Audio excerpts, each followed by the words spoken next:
Okay, he wants us to pick, he says. Yeah. Yeah, 1A. Yeah, he's like...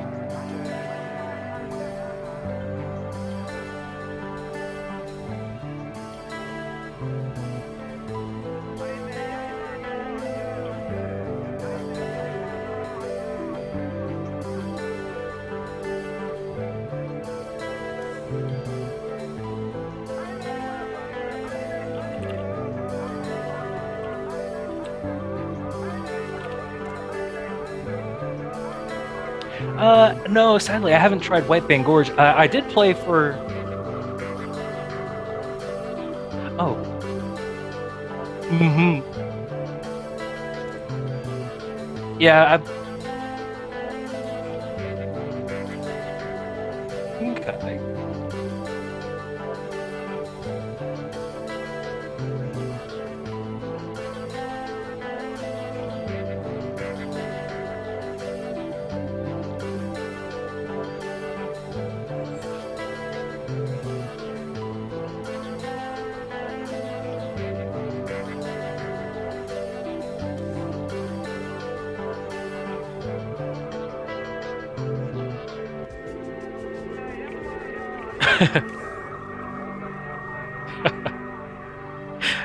That's good. Alright. It's okay, I do the same thing. John, if you're watching, you made wonderful maps. And we're gonna be using one of my favorite maps that I found out at the pool that you gave us, which is Absolution here.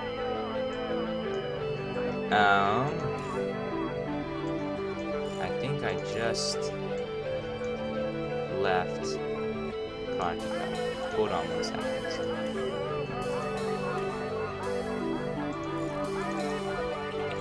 There we go. Going to invite.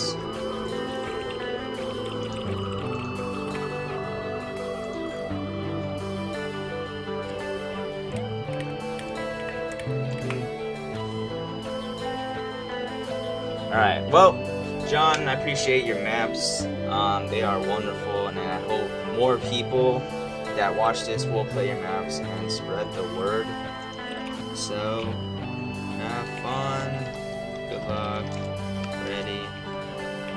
New map.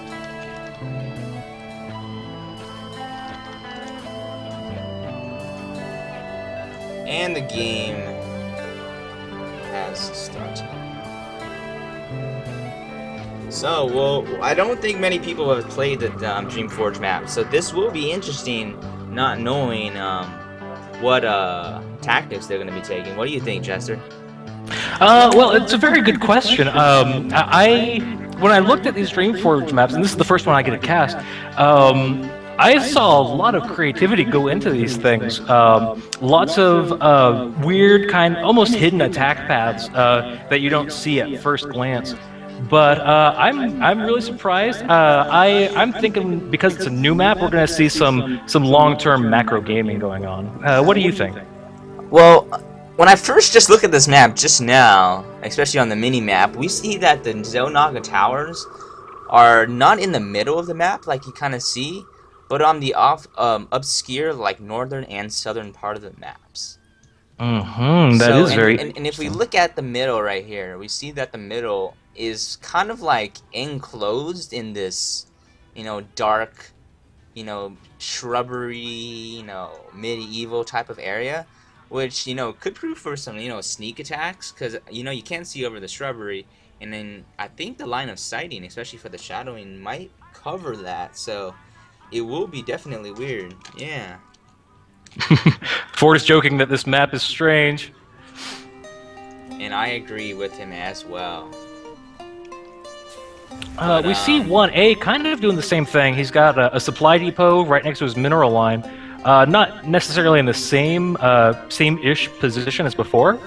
So I'm thinking maybe we're going to see the same thing, kind of the same early build come out of him. Well, totally. As the first match. Like, normally when you play a map, I like to like test it out a bit, especially to get the feeling and the build placement and stuff. But I mean, Oneh is doing an excellent idea, not knowing what the hell to do on a new map. You wall off, so you can defend yourself and kind of figure out what you're gonna be doing next. You know, which is a really smart move. I mean, I would do the same thing.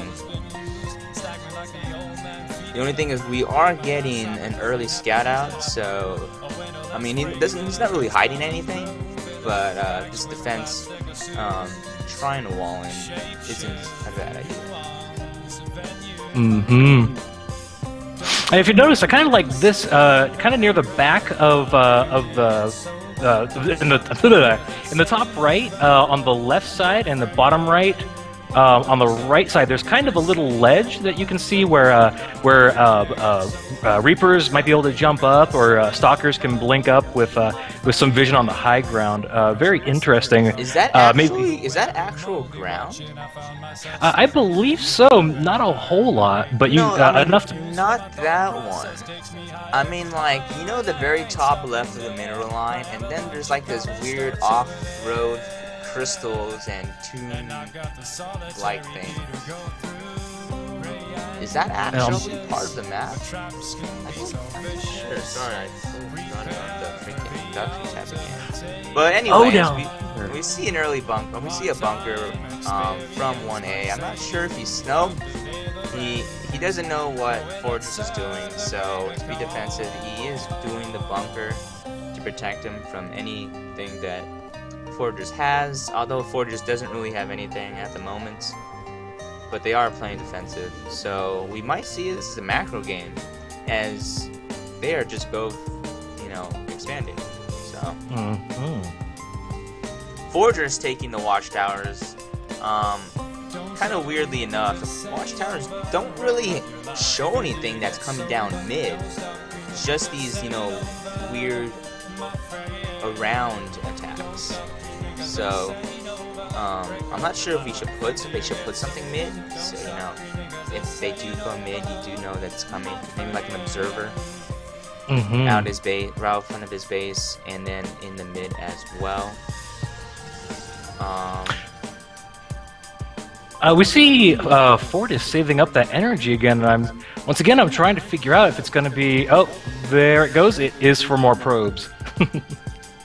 I see it for the more probes and the gateway and the cybernetics core for the decently early warp gate. You're totally right. I missed that good eye.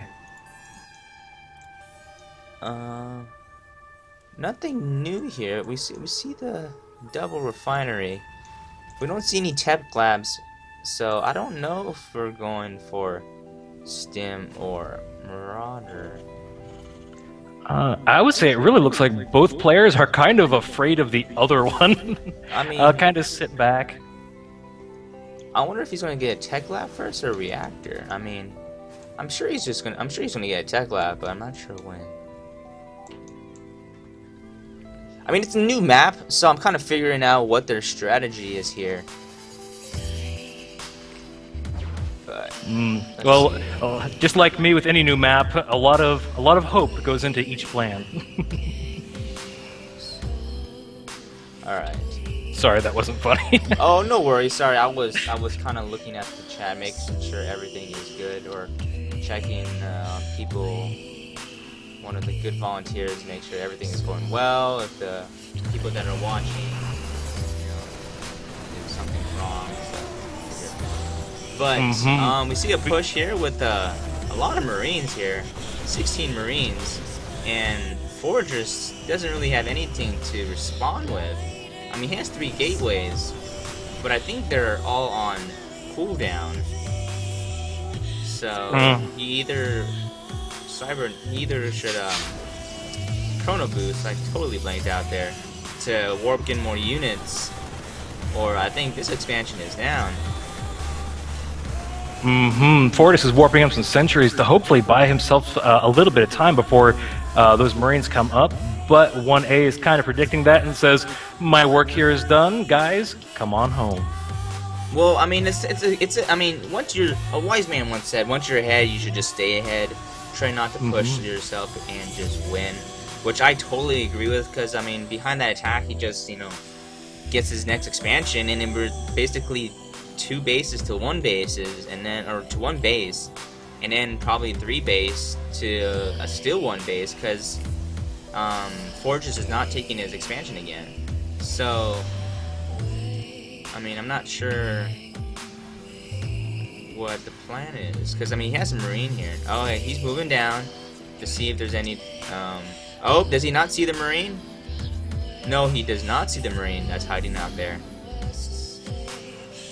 Oh, that's in the mineral line? Yep, yeah. Trying to keep an eye on when Fordris tries to retake his natural. Okay, we see this. Oh no. I was about to say that the probe was at the watchtower, but it was actually the Marine at the watchtower, so he may do like a... I'm trying to figure out what we're going to be doing here. Because, I mean, I'm looking at the map, and like, okay, he sees the proxy pylon, but I mean, that's a well-placed pylon. Because, I mean, this map is so weird, like, you kind of really don't know where to put it. Fordris has the Colossus out to hopefully deal with this this Marine Marauder ball that 1A has been favoring. I don't think 1A knows that he has a Colossus out yet. To be honest, 1A doesn't know at all what is in Fordris' base. And I think Fordris is just going with an all-in right now because he's on 1 base. So if he doesn't win with this push, I think he's just gonna GG it. He knows he's far behind after that attack that 1A did, and with those expansions up, he knows that 1A is not going to slack on that economy, so he's well aware that he needs to get this damage in. Oh, his Stalker is getting a little too far ahead, losing 2 in that fight. They're jockeying for position. 1A moving back to the base, trying to keep... Nope, moving back. You see the scan go down for 1A. Oh, good force fields, and frying the Marines like pancakes here. Oh, that was beautiful. But that was I don't know what. I think that was really good right there. He's charging his base. I don't know if he's got enough units here to clutch this attack. He might not have enough units, but the Colossus, man, just frying those SCVs and Marines and Marauders. Oh, he's running away, but he does have a pylon there to reinforce his units. So that is really good. Keeping that Colossus backed up, trying to keep it safe. He knows that this is what's keeping him in the game right now. If he loses it, it could go poorly. He's doing good. Oh, the Terran is pulling back. I wonder if he's bringing out more Colossus or not. Yes, he is coming out more Colossus. He is chrono boosting the Colossus because he knows that is the key to win this match. Because with 3 bases versus 1 base, he knows that he has to win soon, because if he doesn't win soon, then it will be GG because of the mass micro that the Terran has. And I think we can see that Fordris is really trying to hope to if not win the game, then to do a lot of damage here when he prefers to get that. Oh, this is Colossus. But as I was saying, to do that damage, because he's preferring to get that Colossus, that second Colossus out over the extended thermal lance, which gets those Colossus much closer to a danger zone. Yeah, he needed that Colossus. I think he might call it right now, because I do not know what Fordris can do against a 3-base Terran. I mean, the Colossus. I mean, that push was a really good way, but just because of the macro of 1A right now, Fordris does not have the money to be able to back it up. I mean, he took down that army really swiftly, but because of 1A's on 3 bases, he just got that. Yep. Oh, and moment of panic. There's the GG from Fordris. GG. I think he saw the army coming down from the top, from the left side, and was like, "Nope, can't stop that." Very exciting group of games. Too bad Fordris lost. It was very entertaining, especially seeing that match go up to 3. What do you think went wrong for Fordris there, Lord Matsu? I think when he was trying to get that second base up, he didn't have. I think he had like 2 stalkers and 1 sentry at the time, and then I think Oneh did a 2 barracks expand into another barracks, and then pushed with like 12 Marines. So, and then he didn't really have much to back it up with, and then he got the 4 gates later after it was denied, which then, you know, led him into a 3 base to 1 base. I'm not sure if taking that base again and be 2 bases versus 3 bases would have allowed him to win. I do not know Protoss or Terran very well, but I think if he did have that second base up and running, it could have been a different game. I agree. Do you want to go to a quick break before we start up that second match for us today? Yeah, we're going to be taking off on a quick break. I am going to close the stream for a second so I can, you know, kind of cut the games off to make it a little bit easier on me. And then I'll start right back up. So I'll see you guys in just a moment.